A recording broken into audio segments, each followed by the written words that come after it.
चरित सुनबे को रसिया। राम चरित सुनबे को रसिया।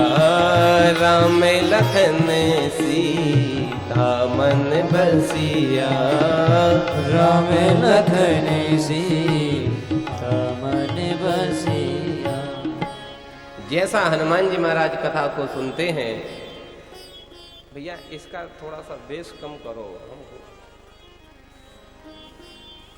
जिस तरीके से हनुमान जी महाराज कथा को सुनते हैं वो तो कथा की शैली अलग है। जैसे ही कहीं पता चला हनुमान जी को कहीं कथा हो रही है, राम जी हम लोग तो सोचते हैं कि वक्तानु महानुभाव आ जाएं, कुछ आवाज आए फिर हम आए। नहीं नहीं, हनुमान जी सबसे पहले आते हैं और हमारी आपकी तरह नहीं।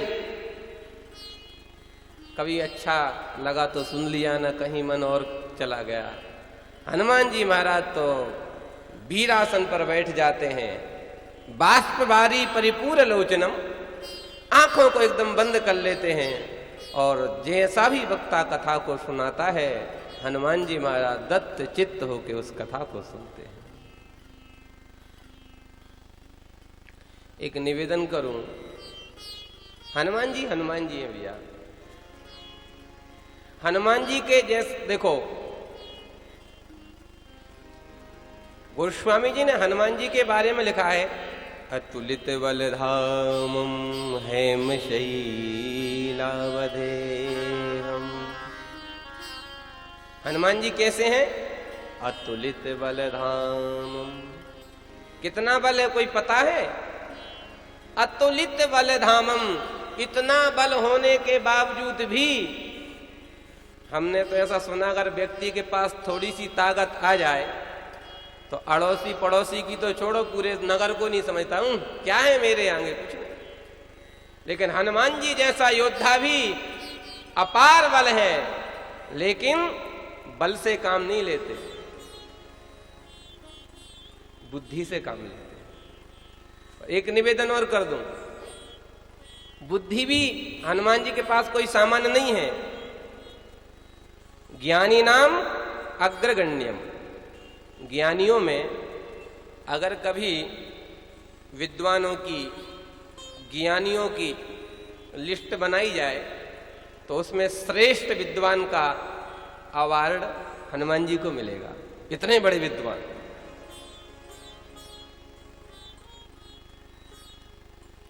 एक संत तो कह रहे थे कि हनुमान जी को पढ़ाने के लिए मृत्युलोक में कोई मिला ही नहीं, तो सूर्य भगवान के पास गए। तो सूर्य जी ने सोचा, बताओ, एक बार बच्चापन में आया था बालक बन के, तो हमको फल समझ के निगल गया, अब तो कुछ बड़ा हो गया और भूख लगे आई तो कहीं गुरु जी को फिर ना पा जाए। तो हनुमान जी ने कहा, गुरुदेव हमको पढ़ना है। बोले, बच्चा कहीं दूसरी पाठशाला देखो, यहाँ हम नहीं पढ़ा सकते। बोले, नहीं, पढ़ाना पड़ेगा।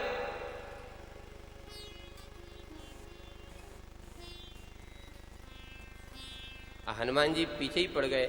तो सूर्य भगवान को तो बचना है, तो सूर्य भगवान ने कहा, देखो बच्चा, पढ़ाई दो स्थिति में हो सकती है, या तो तुम मेरे पास रुको या मैं तुम्हारे पास रुकूं। तो हनुमान जी ने कहा, चलो आप हमारे पास, हमारे पिताजी केसरी हैं, महाराज हैं, क्या बात की कमी, आप मेरे यहां रुकना। सूर्य नारायण बोले, अगर मैं आपके साथ चलूंगा तो फिर ये दिन रात का चक्कर ही खत्म हो जाएगा, इसलिए हम नहीं चल सकते। तो हनुमान जी ने कहा, मुझे आप अपने पास रख लो। तो सूर्य नारायण बोले, ना हमारे पास घर है, ना कोई आश्रम, कहाँ एक रथ है, इसी पे महाराज दिन भर चलते हैं। तो हनुमान जी ने कहा, कोई बात नहीं, उस रथ पे मुझे भी बिठा लो। सूर्य नारायण बोले, अब गुरु और चेला एक आसन पे बैठ के थोड़ी ना पढ़ेंगे। अरे गुरु और शिष्य का कुछ तो अंतर होना चाहिए। अरे मेरे ही रथ पे मेरे बराबर बैठोगे तो क्या पढ़ोगे। अब सूर्य भगवान को बचना है। तो हनुमान जी ने कहा, कोई बात नहीं गुरुजी, आप आगे आगे चलो, मैं पीछे से उड़ता चलूंगा आपके। बोले, फिर भी पढ़ाई नहीं होती। अरे गुरु के सन्मुख शिष्य बैठता है, तब अध्ययन होता है।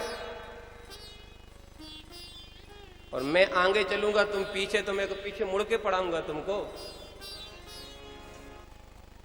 तो हनुमान जी ने कहा कोई बात नहीं गुरुजी, मैं उड़ूंगा लेकिन आपके आगे। बारे भाई कैसा चला है, गुरुजी से आगे चलता है। अरे गुरुजी तो पढ़े कैसे? आहा, हनुमान जी जब पीछे ही पड़ गए तो हनुमान जी ने कहा गुरुजी ध्यान देना, उड़ूंगा तो मैं आगे लेकिन उल्टा उड़ूंगा। मतलब मेरा मुंह आपकी तरफ होगा और पीठ की तरफ। जैसे आप आगे बढ़ोगे मैं पीछे चलता जाऊंगा, मैं उल्टा चलूंगा। सूर्य नारायण बोले लो, उस पढ़ाई का क्या मतलब?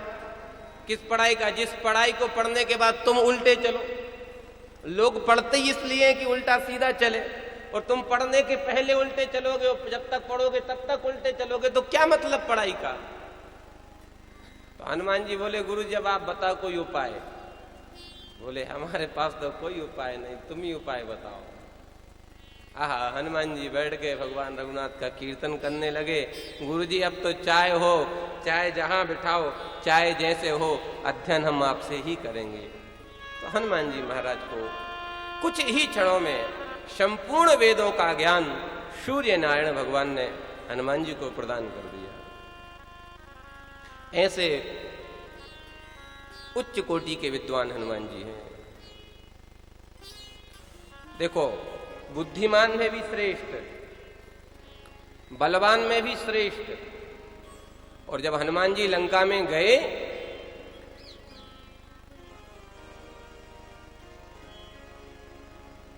मुझे तो नहीं लगता अगर आजकल का कोई बलवान ताकतवर होता। गोस्वामी जी की लेखनी देखो, करे ही विचार करई का भाई। हनुमान जी ने विचार करने लगे। मुझे नहीं लगता कि कोई ज्यादा पढ़ा लिखा होगा विचार करेगा। अरे सब मूर्ख, हम जो बोलेंगे तो सब सही। और नहीं मानेगा तो डंडे से मानेगा, क्योंकि हनुमान जी ताकत, पावरफुल, दोनों चीज होते हुए भी हनुमान जी विचार करते हैं। और एक निवेदन करूं, आप लोग कथा सुनने आए हो, जो व्यक्ति जीवन में विचार करके कार्य करेगा वह कार्य श्रेष्ठ होगा।